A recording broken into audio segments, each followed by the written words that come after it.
What's good, everyone? It's Steve from Sneaker Tech Talk, back with another video today. And for today's video, we are going to be doing a performance review, a versus video actually, on the Nike GT Cut 1 versus the Nike GT Cut 2. So without further ado, let's check both of these shoes out.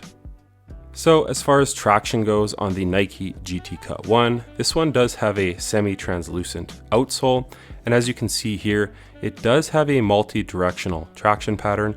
It is pretty spaced out here in the middle of the traction pattern and a little more tight on the outsides. And how these perform on court, with a quick wipe, you're not going to have any issues on clean or dirty floors. And this shoe squeaks very loud as well, so you do get a lot of feedback. And honestly, whether you're going forward motions or lateral motions, this traction pattern is going to have you covered. Obviously, the Nike GT Cut 1s are very hard to come by, but if you're able to pick a pair up, I think you will really enjoy the traction pattern on them. And on the Nike GT Cut 2s, you do have that smear traction 1.0. So as you can see here, you do have some very aggressive herringbone traction pattern in the forefoot, and it's very thick as well. And then you have kind of almost like these little arrows here in the toe and at the heel. And the way this performs on court, you're not getting as much feedback with sound, but it bites the floor very aggressive. And I really didn't have any issues with this either. And the way this smear traction pattern is supposed to work is over time, when these layers start to wear down, as you can see, they're kind of layered from the top all the way down right to the bottom of the outsole. So when they wear away, it kind of just exposes a new portion of that herringbone traction in the forefoot. But if I had to compare both of them, I would have to give the slight edge to the Nike GT Cut 1s. I just find they bite the floor a little bit harder, and having that feedback with the nice squeak, I do enjoy just a little bit better. But the Nike GT Cut 2s are no slouch. So, and honestly as well, I will mention outdoors, I think these might be a viable option because that forefoot traction is just so aggressive. But like I said, if I had to pick one, I would have to give the slight edge to the Nike GT Cut 1s. So as far as the cushioning goes on the Nike GT Cut 1s, you do have this Phylon midsole, but it feels a little bit clunky because you do have this plastic TPU kind of running around the side on the lateral side, right to the heel. So honestly, it feels a little bit heavy in the heel, but embedded within, actually right under your foot, is a full-length Zoom Aero unit, as you can see here, and it is segmented, and it's full length from heel to toe. And then you do have a drop-in midsole on the GT Cut 1s as well. So you do have a full-length React drop-in midsole, as you can see here, and it does taper. It is a little bit thinner here in the heel and a little bit thicker here in the forefoot. So you have that full-length React drop-in midsole. And then as well in the heel, you have a second Zoom Aero unit right here in the heel. It's kind of a rectangle here in the heel. You don't feel that so much, but you do feel that full-length Zoom Aero right under your foot. It offers a ton of impact protection and a ton of court feel up front. So as far as the overall blend of cushioning, it's very reminiscent of some Kobe models of the past, but obviously with the double stacked in the heel and the full-length Zoom, it's kind of like Kobe's on steroids as far as cushioning goes. So I really enjoyed the setup here on the Nike GT Cut 1.0s, but on the 2.0s, I actually think they kind of brought it up a level, and I actually enjoyed it a little bit more. So you do have kind of a Phylon midsole, or almost like polyurethane. It's so thick and dense, but it's thinner in the heel. It doesn't feel as heavy in the heel. And then the exact same thing, you have that drop-in midsole, which is React as well. And one other difference is this one has a liner, so your toes and feet don't kind of get caught with this grip here in the forefoot. I didn't mind it, but I do know a lot of people did complain about that. They did embed this hexagon Zoom unit in the heel, and it's almost laughable how small it is, but it is under your heel, so you will have that little bit of extra zoom in the heel of the Nike Zoom GT Cut 2s. They did bring it closer to the foot.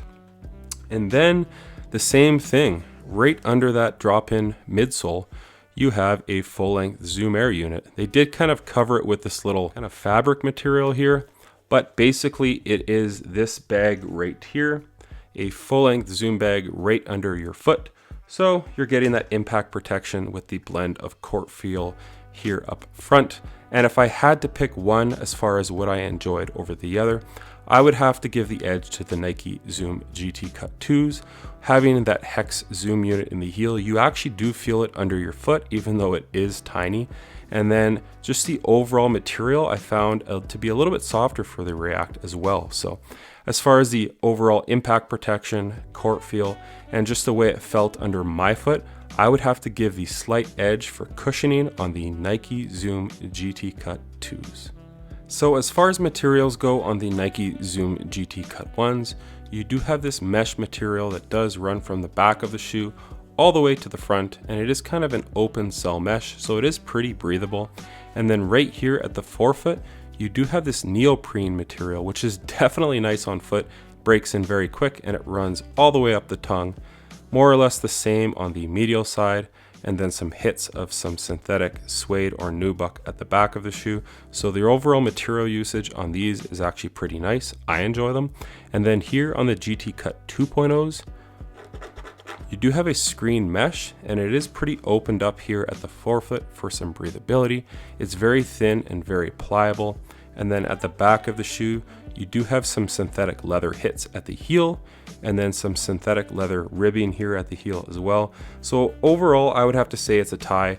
As far as how they break in, I found this to break in a little bit quicker, but just the way this feels on foot with that neoprene tongue and toe, I absolutely loved it. But let me know if you guys have played in both shoes and what you guys prefer. Again, I would have to say it's a tie, but they are very different materials. But for me, they both played amazing on foot, and they were actually both pretty quick to break in. I would have to give the slight edge maybe to the GT Cut 2s with that very thin screen mesh on the upper. But let me know what you guys think. Again, I would have to say it's a tie as far as the materials go on the Nike Zoom GT Cut 1s versus the 2s. So as far as the fit goes on the Nike Zoom GT Cut 1 versus the 2s, first of all, I would say go true to size unless you're a wide footer. I did find the 2s to fit a little bit more narrow than the 1.0s. As you can see here, it is a little bit slimmer here in the forefoot versus this one being a little more boxy here in the forefoot. But overall, I went with size 10.5 in both. And I did have a little bit more room. My toe was right about here in the 10.5 in the 1s. And then on the 2s, honestly, I have to wear the thinnest sock I can play basketball in, and my toe is basically right at the end of the shoe. I almost want to try a size 11 in the GT Cut 2s to see if it just fits a little less snug and I can wear some regular socks. But overall, I would say go true to size. If you're not a wide footer, go up half a size if you are, because these fit just a little bit narrow. But overall, one thing that I was annoyed by with the fit on the 2s is the tongue is not attached at all. So while you're playing, this tongue moves around sometimes and can kind of go to the side like this, where the tongue is on the side of your foot. Whereas on the 1.0s, you do have the laces going through the tongue right here in the middle. It is free flowing as well. There is no attachments or bungees at the forefoot here or the middle of the foot, sorry.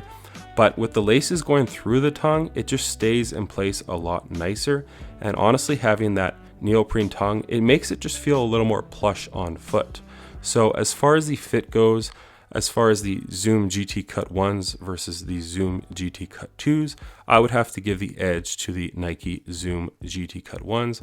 I enjoyed the fit of these just a little bit better versus the 2.0s. So as far as the weight goes for the Nike Zoom GT Cut 1s, again, this is a size 10.5.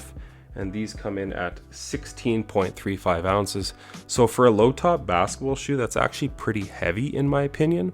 And then the Nike Zoom GT Cut 2s come in at 14.9 ounces. So they shaved about 1.5 ounces off. And for a low cut top shoe, again, this is still a little bit heavy, but I did find the Zoom GT Cut 2s not to feel quite as clunky in the heel of the shoe.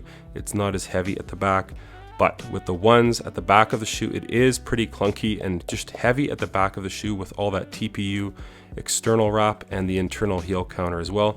I just found the ones to be a little bit clunky on foot. So as far as support goes in the Nike Zoom GT Cut 1s, you do have an internal heel counter, and this really thick plastic external heel counter as well. And then your foot is sitting within this midsole, And then the drop-in midsole as well is kind of curved up here, so your foot is sitting within it, so your foot is pretty protected as far as hard lateral cuts. And then you do have this little clip here as well, so on those hard lateral cuts, this shoe is really going to harness your foot in very nicely. The overall lacing system is a traditional lacing system. And then at the bottom of the shoe as well, this forefoot is just pretty wide. It doesn't really have an outrigger that flares out, but the overall forefoot is pretty wide. Even the heel is pretty wide as well. So you do have a very stable base within the shoe. There really isn't a torsion bar, as this right here is actually just the exposed Zoom Strobel. But overall, it's a pretty decently rigid shoe. It does flex in the middle of the shoe, but overall, side to side, I really don't think you're going to have any issues with the Nike Zoom GT Cut 1s. The Nike Zoom GT Cut 2s, you do have an internal heel counter, and then this plastic plate here wraps all the way from the lateral side at the midfoot all the way to the medial side here at the midfoot as well. So it kind of acts as an extra heel counter within this shoe. And then again, you do have a very wide and stable base with the Nike Zoom GT Cut 2s. But I would have to say the overall torsional rigidity on this one is far less with the 2.0s. It is a little bit more flexible, so if you're okay with that within a basketball shoe, I would say you won't really have any issues. And then these three eyelets here are kind of like seat belts.